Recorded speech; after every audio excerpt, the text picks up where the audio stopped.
Hong Kong police banned the march. 2 of its promoters were attacked.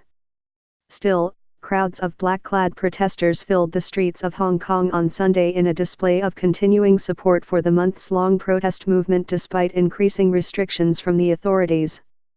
The march, which passed some of the most prominent centers of Hong Kong's South Asian community, also featured a call for solidarity with the city's ethnic minorities. The demonstration began peacefully, eventually punctuated by outbursts of vandalism to shops, bank branches and subway stations.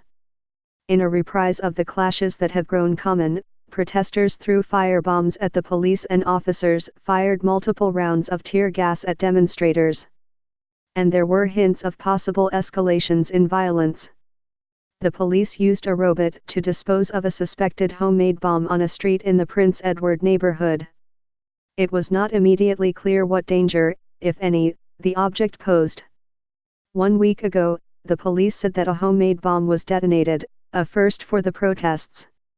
The explosive device, which was set off by a mobile phone, did not harm anyone. Demonstrators started in Tsim Sha Tsui, a crowded commercial district on the southern tip of the Kowloon Peninsula. They assembled along a promenade beside Victoria Harbour and chanted slogans while the protest anthem "Glory to Hong Kong" was played. The Hong Kong subway system, which has sustained widespread vandalism from protesters in recent weeks, closed stations near the march's route. Protesters broke windows in several stations on Sunday and painted graffiti over the protective barriers installed around the entryways. Branches of Chinese-owned banks and outlets of companies seen as hostile to the protest movement were also damaged. The Civil Human Rights Front, the organizer of large, peaceful marches this summer it estimated were attended by up to 2 million people, applied to host the event Sunday.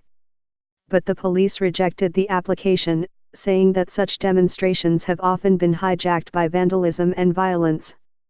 After the ban, the group backed out of hosting the march, but one of its leaders, Figo Chan, and other pro-democracy figures called on people to turn out anyway. "I'm not afraid of arrest, of jail, of getting beaten up or gashed," Mr. Chan said Sunday before the march.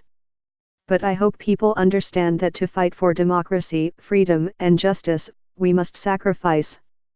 We use peaceful, rational, and nonviolent means to express our demands. We are not afraid of arrest. What I fear most is everyone giving up on our principles."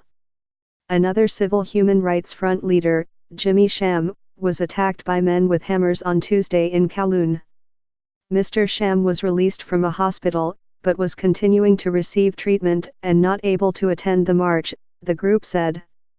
That attack led to expressions of support for Hong Kong's ethnic minority communities during the protest Sunday.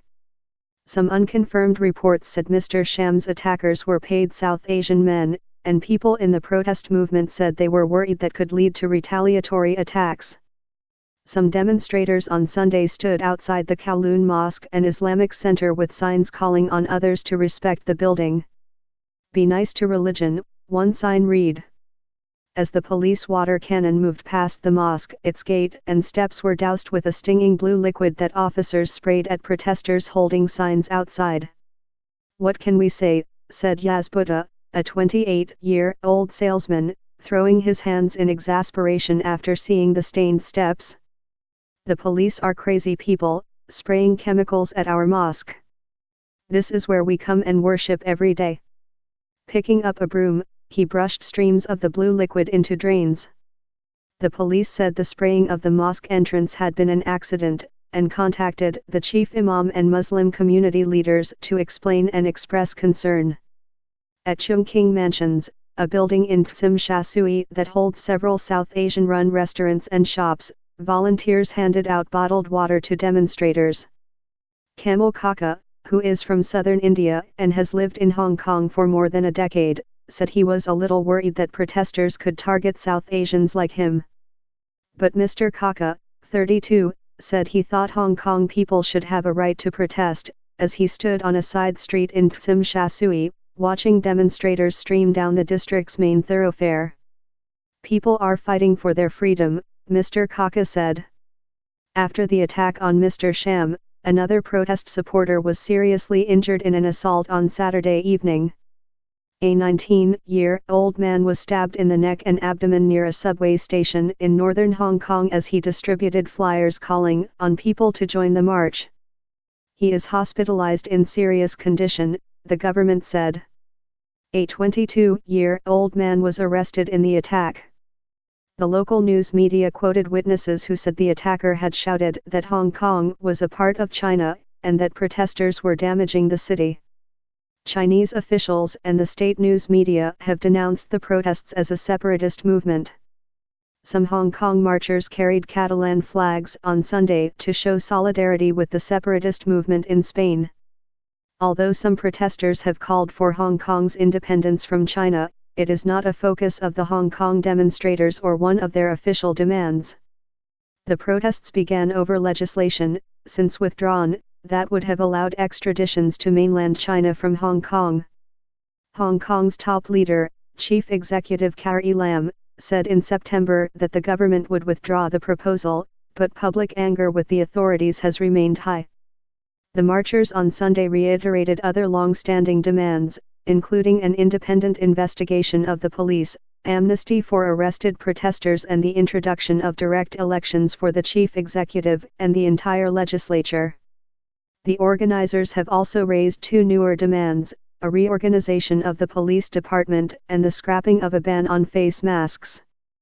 Mrs. Lam used emergency powers this month to introduce the mask law. The move set off a wave of fresh protests and clashes with the police. "I want to make the best use of every chance to come out," said Ann Chin, 32, a clerk who joined the march. After the mask ban, we don't know when the government will invoke the Emergency Regulations Ordinance again and implement laws that may further muzzle Hong Kong people's rights. Mr. Chan said at least 350,000 people participated in the protest. Protesters said they were determined to show that the movement still had wide support, even if the attendance had been dampened by police bans and recent attacks.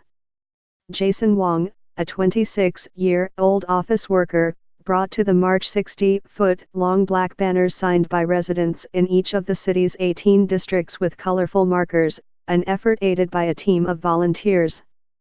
The government has posed many restrictions and tried to oppress the Hong Kong people, but we cannot show weakness, he said. We need to show the world that we have many people calling for common demands, even if not everyone dares to come out. Reporting was contributed by Ezra Chung, Elaine Yu, Javier Hernandez and Tiffany May.